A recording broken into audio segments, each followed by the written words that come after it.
শ্রী গৌর নিত্যানন্দ জয়িত শ্রী চৈতন্য ভাগবত মধ্যখণ্ড ষোড়শ অধ্যায়। শুক্লাম্বর গৃহে শ্রী চৈতন্য মহাপ্রভুর তণ্ডল ভোজন।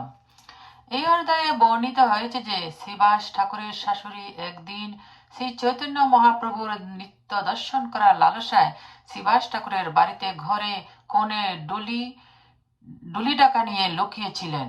অন্তর্যামী শ্রী চৈতন্য মহাপ্রভু সবকিছু জেনেও নিত্য আরম্ভ করলেন। কয়েক মুহূর্ত পর বারবার বলতে লাগলেন, আজকের নিত্যে কেন আনন্দ পাচ্ছেন না? তা শ্রবণ করে সমস্ত ভক্তগণ সহ শ্রীবাস ভীত হলেন। শ্রীবাস ঠাকুর সারা বাড়ি খুঁজে দেখলেন যে তার শাশুড়ি ঘরের কোণে লুকিয়ে আছেন। তখন তিনি চুল ধরে টানতে টানতে শাশুড়িকে বাড়ির বাইর করলেন। শ্রী চৈতন্য মহাপ্রভুর লীলায় কৃষ্ণ বহির্মুখের স্থান নেই। আর সাথে সাথে মহাপ্রভু আনন্দে নিত্য কীর্তন করতে লাগলেন। কিছুক্ষণ পরে বিষ্ণুর আসনে বসে আবেশে সকল ভক্তের মস্তকে চরণ তুলে দিতে লাগলেন। আবার আবেশ গোপন করে দাস্যভাবে সমস্ত ভক্তদের চরণ ধুলে মস্তকে নিতে লাগলেন। তিনি অদ্বৈত আশ্চর্যকে গুরুরূপে দর্শন করতেন, তার চরণ ধুলে নিতেন। এতে অদ্বৈত আশ্চর্য প্রভু অন্তরে দুঃখিত হতেন। তাই মহাপ্রভু যখন আবেশ থাকতেন তখন তার চরণ ধুলে নিয়ে সেই দুঃখ দূর করতেন।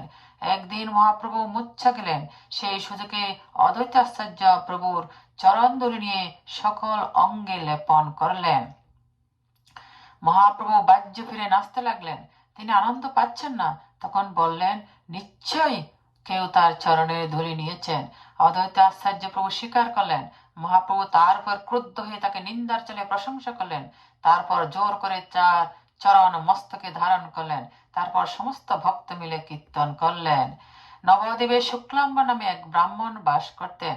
তিনি এতই দরিদ্র ছিলেন যা ভিক্ষায় পেতেন তাই বিষ্ণুকে নিবেদন করে প্রসাদ গ্রহণ করতেন। তিনি একদিন মহাপ্রভুর গৃহে এলেন। তখন মহাপ্রভু আবেশে ছিলেন। তাকে দেখে কাছে ডাকলেন এবং তার ভিক্ষা লব্ধ খুরা চাল মুঠি মুঠি তুলে খেতে লাগলেন। শুক্লাম্বর মানা করলেন, এগুলো অপরিষ্কার। মহাপ্রভু বললেন, তিনি ভক্তের দ্রব্য এইভাবে গ্রহণ করেন। এখানে মহাপ্রভু যে শিক্ষা প্রদান করলেন তা হলো অচ্ছন মার্গের তুলনায় রাগ মার্গ শ্রেষ্ঠ। তারপর শুক্লাম্বরকে কৃষ্ণ প্রেম প্রদান করলেন। সমস্ত ভক্তগণ জয়ধ্বনি দিয়ে কীর্তন আরম্ভ করলেন। সপার্ষদ গৌর সুন্দরের জয়গান। জয় জয় মহামহেশ্বর গৌর চন্দ্র, জয় জয় বিশ্বম্বর প্রিয় ভক্তবৃন্দ। শ্রীবাস শাশুড়ি গৌর কীর্তন বিলাস দর্শনের জন্য আত্মগোপন। হেন মতে নবদ্বীপে বিশ্বম্বর রায় ভক্ত সঙ্গে সংকীর্তন করেন সদাই। দ্বার দিয়া নিশাবাগে করেন কীর্তন, প্রবেশিতে নারে কোনো ভিন্ন কোনো জন, প্রবেশিতে নারে কোনো ভিন্ন লোকজন।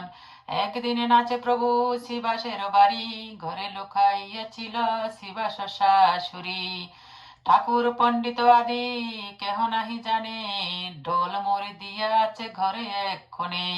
লোকাইলে কি হয় অন্তরে ভাগ্য নাই, অল্প ভাগ্যে সেই নিত্য দেখিতে না পায়। নাচিতে নাচিতে প্রভু বলে ঘন ঘন, উল্লাস আমার আজি নহে কি কারণ। সর্বভূত অন্তর্যামী জানে না সকল, জানিও না কহে না করে কৌতূহল। পুনঃ পুনঃ নাচি বলে সুখ নাহি পায়, কেহ বাকি লুকাই আছে আছে কোন ঠাই। সর্ববারে বিচার করিলা জনে জনে, শ্রীবাস চাহিল ঘর সকল আপনে। ভিন্ন কেহ নাহি বলি করে কীর্তন, উল্লাস না বারে প্রভু শিশুতি নন্দন। আর বারহি বলে সুখ নাহি পায়, আজি ভাই আমার কৃষ্ণ অনুগ্রহ নাই। মহাত্রাস চিন্তে সব ভাগবতগণ, আমাশা ভাবিনার নাহি কোনো জন। আমরা এই কোন বা করিল অপরাধ, অতএব প্রভু চিত্তে না পায় প্রসাদ। আর বার ঠাকুর পণ্ডিত ঘরে গিয়া দেখে নিজ শাশুড়ি আছেন লুকাইয়া। কৃষ্ণাবেশে মহামত্ত ঠাকুর পণ্ডিত, যার বাহ্য নাহি তার কিসের গর্বিত। বিশেষ প্রভুর বাক্যে কম্পিত হইয়া আজ্ঞা দিয়া চুলে ধরি করিলা বাহিরা। কেহ নাহি জানে ইহা আপনে সে জানে, উল্লসিত বিশ্বম্বর নাচে ততক্ষণে।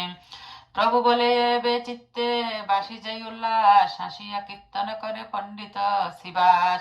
মহানন্দ হইল কীর্তন কোলাহল, হাসিয়া পরে সব বৈষ্ণব মণ্ডল। নৃত্য করে গৌর সিংহ মহাকৌতূহলী, ধরিয়া বলেন নিত্যানন্দ মহাবলী। চৈতন্যের লীলাকে বা দেখিবারে পারে, সেই দেখে যারে প্রভু দেন অধিকারে। এই মত প্রতিদিন হরি সংকীর্তন, গৌরচন্দ্র করে নাহি দেখে সর্বজন।